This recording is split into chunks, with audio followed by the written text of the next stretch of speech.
ሰላም ሰላም፣ እንዴት ናችሁ? እንደምን ዋላችሁ? ዛሬ ደግሞ አንድ ቀልድ ልጫወታችሁ።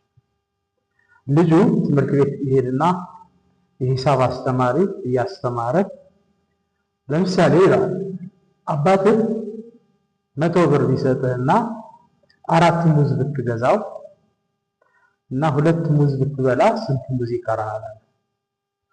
ምንም ማለት ነው እንዴ? አባትህ 100 ብር ሰጥቷል።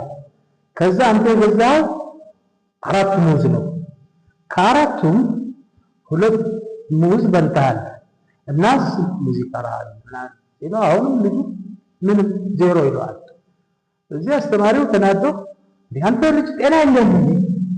አባትህ አሁንም 100 ብር ሰጠ እናም 4 ሙዝ ገዛ።